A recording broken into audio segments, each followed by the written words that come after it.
Due to the Ramondre Stevenson toe injury, these last 2 weeks on the road against Tampa Bay and now at home against the Jets have been a coming-out show for Henderson. 3 tonight, as I mentioned, Patriots rookie to do that. He's got 3 in the history, and now he's got 2 touchdowns in consecutive games for the first time for any Pats rookie since Curtis, my favorite Martin. Shout the boom wherever you are. Damien Woody in studio with us. Let's start with TreVeyon Henderson. This is one of those guys, you know how we do in preseason. Everybody gets excited when they see a rookie and it's fantasy football centric and people say, ooh, Henderson. And then he's largely forgotten, whether it's pass pro or Ramondre Stevenson, whatever it is. He now gets an opportunity. What has he shown in these 2 weeks, Damien? Yeah, I mean, literally, it's like next man up. You know, the one thing about TreVeyon Henderson, everyone has known him as the speed merchant from Ohio State. You know, that's what we've known from him. You saw it last week against the Tampa Bay Buccaneers. But I was really impressed tonight, like in between the tackles. He was really gaining tough yards in between the tackles. And then once the Patriots got down close to the goal line, you know, you really saw him imposing his will down there. Drake May has been talked about as perhaps an MVP winner because New England's been so good. Tonight was not a night where he had to do a ton. The 1 touchdown pass goes to Henderson, who had the 3, as we've just described. But in the grand scheme, with May playing at a high level and the kind of confidence and the schedule that we know is not the most difficult, we're in November, Damien. What do you see in terms of the Patriots' place among the AFC power brokers? I think the Patriots have the inside track to the #1 seed in the AFC right now. I mean, you combine, look at their schedule. They have one of the easiest remaining schedules in the National Football League. They've already in the AFC, they've already beaten Buffalo in Buffalo. Okay, so the road to me is probably going to go through Foxborough. Isn't that wild? I mean, for all the folks that were just so sick of Brady and Belichick and them being great, and they had some down seasons, but in a blink, they're right back to potentially being the 1 seed. But with that said, all credit to them, but you still have your doubts about them in terms of being a playoff threat, because why? Well, I always say you got to cut off the head of the snake. Meaning Patrick Mahomes, Lamar Jackson, Josh Allen. Now, I know the Patriots already beat Josh Allen in the regular season, but it's a different animal in the postseason. You're going to see one of those 3 quarterbacks in the postseason, and until then, it's still those guys, it's still those 3 quarterbacks that reign supreme in the AFC. I hate when people say I don't disagree. I agree with that sentiment, but I think we also agree that there's a confidence growing with New England. Absolutely. And they got a young man at Drake May. If it's not this year, it's not going to be too far down the road that he's going to join that group potentially as a guy you don't want to see in the playoffs. We agree with that. Oh, no, there's no question about it. I mean, he's literally an MVP candidate. TreVeyon, hey, it's Scott Van Pelt. Welcome to the show for the first time. It's a pleasure to have you. Your head coach, Mike Vrabel, said that he was planning to put a lot on your plate this week. When you hear that, and you answer the way that you did, how did you prepare mentally for what might come your way on this Thursday night game? You know, the biggest thing, most importantly, something that really helps me, you know, prepare for these games is just seeking the Lord, spending time in the Word, spending time in prayer. And so that's something that helps me out a lot. You find calm in that, I understand. I can relate to that notion. How did you remain patient in this rookie year where I think early on folks thought, wow, this guy might really fly out of the gates, and now you're doing it, but it took a while to get there. What was the key to remain just sort of calm that the time would arrive? I think just trusting the Lord's plan, just knowing that He has a plan for me, and you know, just continue to do my part, coming to practice each and every day, just trying to be the best that I can be, and honor Him with the work that I put in.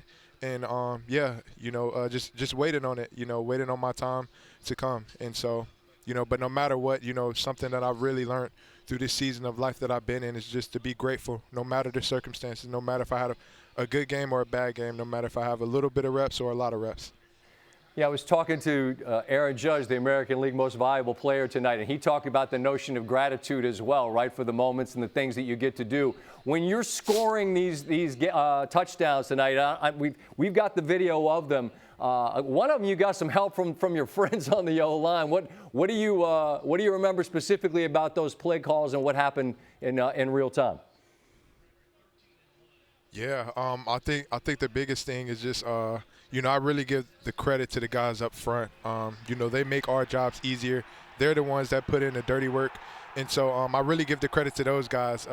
You know, at one moment I stopped. You know, I felt like I'm stopped and I'm coming up short, and then the next thing you know, those guys are hustling downfield and pushing me into the end zone. And so I give the credit to those guys. Yeah, they had other ideas, right? They wanted to get you in. I think that was about the 4-yard line they pushed you in. You guys had some momentum on your side. Now, we showed the video of another Buckeye, Coach Vrabel, greeting you on the sidelines. I've known him forever. TreVeyon, how would you explain to our viewers the kind of connection, the kind of authentic connection that your head coach has with your group in that room? Yeah, you know, I think Coach Vrabel, he's a genuine dude. And he's a great leader for this team, a great head coach. And he's a good players coach. And, you know, he connects with the players really well. But the thing is, well, though, he challenges us. You know, he tries his best to get the most out of us. And so each and every time we come to practice, we know that we're going to be challenged. We know that we're going to be tested. And so he's definitely helping us to just continue to grow as a team and get better. Yeah, and the thing about him is that he can point to pictures on the wall in your team building and go, yeah, that's me in the Super Bowl. Like, he's done it for that organization, so he's got the bona fides as well. Yeah. I want to close on something totally unrelated to this team, but to the team in Columbus, because I've heard some of the guys that are there suggest that this year's team might be better than last year's team. And I'm like, hold on a minute. Hold on now. I watched you guys win the chip last year. What do you think of the guys that are in Columbus this year in that #1 squad? Because they're nice, but I don't know if they're as good as you guys were.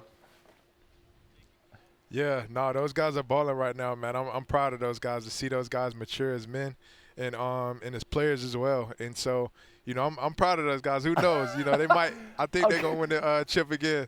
And I'm sorry, I'm not asking you to say it, but I think that smile might say that you'll take your chances against anybody, because you guys obviously went on a legendary run last year in the playoff. And this New England team is headed that way as well, TreVeyon. Congratulations on a fantastic night. Thanks for taking a little bit of time. Good health the rest of the way, okay? Yes, thank you so much. Have a good one. You see that in the last 3 seasons, after they went 8-26 over the 23 and 24 seasons, it's a completely different year. New England 9-2, more wins in 11 games than they had in 34 games over the past 2 seasons. There's a lot that's baked into that. I think Mike Vrabel certainly has had a gigantic impact as well. I know Damien Woody would echo that thought. He's that guy, and you heard his players say that there.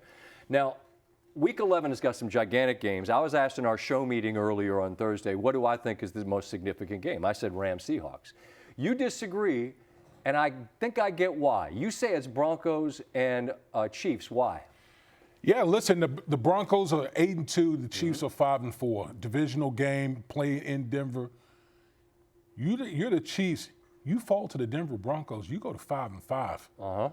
We're looking at a different landscape for you. Now, I think it all but certainly, knocks you out of winning the AFC West. At a minimum. At a minimum. Yeah. Okay? Yeah. And you're fighting for a wild card spot and trying to do this whole thing again back on the road if you're the Kansas City Chiefs. So this is a big. I can't remember the last time the Chiefs were in a kind of a big spot like this in the regular season. Right. I mean, I hesitate to say must win until like your path is completely extinguished if you don't win it. But this is the first time I can remember a November before Thanksgiving game the Chiefs had where it felt like if they didn't win it, they were in trouble.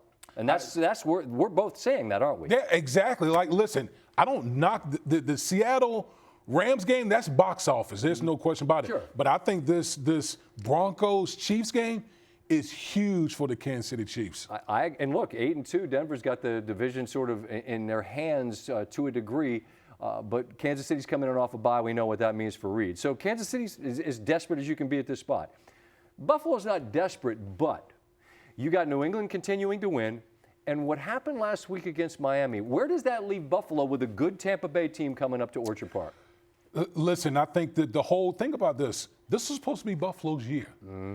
Everyone, we talked about how they travel the least of any team in the National Football League. They've controlled the AFC East. Basically, all things going to run through Buffalo.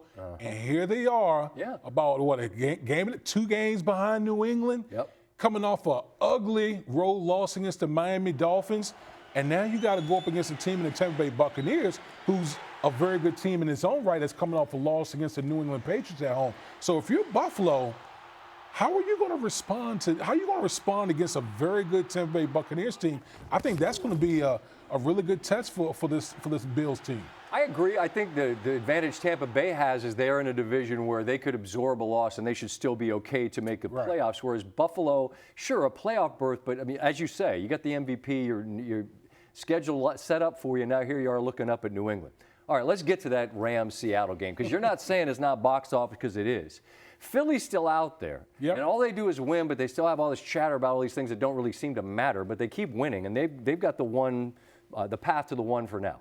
But what are you prepared to say about who Seattle or the Rams are, whoever wins this game? Are they a Super Bowl favorite, contender? What are they? I think whoever wins the best team in the NFC.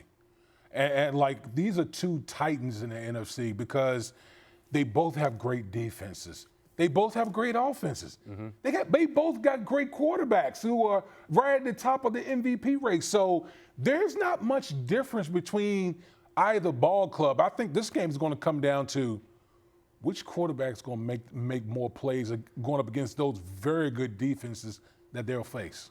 I'm just interested in Stafford against the Seattle defense, because this Seattle defense has showed a ton, but in the last couple of games against a banged-up Washington team in Arizona without its starting quarterback, I mean, this is a very different animal here. Is this an opportunity for Seattle's defense to show a different gear than maybe we've seen thus far? Oh, there's no question. I think this will be an opportunity for the nation to kind of see, like, we've been talking about the Seattle Seahawks. Sometimes when, a team like Seattle up in the Pacific Northwest, not everyone has gotten a chance to see them. They are for real. Their defense is legit. This will be a great opportunity for the nation to see Matthew Stafford, who's playing the best ball of any quarterback in the National Football League, going against arguably the best defense in the National Football League in Seattle. You know how loaded the week is. We get all this way before I even ask you. Philly and Detroit on Sunday Night Football. Philly is, all they do is win. I'm interested in this just from the perspective of the Lions, because I still have a sneaking suspicion that team, they might be off to the side without people talking about them as much. This feels like a monster spot if they could go on the road and knock off. Don't dismiss the Lions. I'm not. Please, like, for people out there, please don't dismiss the Lions. Like, you see Dan Campbell is kind of taking over play calling duties, and look what happened. I know it was against, that Washington Commanders defense, but they got playmakers all over the place, and going up against this Philadelphia Eagles defense, that's going to be a really good chess match going up against Vic Fangio, the defensive coordinator of the Philadelphia Eagles. We don't have the time to expand on it, but do you just chuckle that all Philly does is win, and there just seems to always be something that there's always, like, it's just, for us in television, it's just great fodder, because it's like these dudes win. They got more drama than reality TV shows, but that's what football is. I just wonder if 11's going to get fed this week. Sometimes that's what happens coming out of, going on playing video games and saying, drop me in fantasy. It's about time. He needs to get fed. Well, he's hungry. I think he might.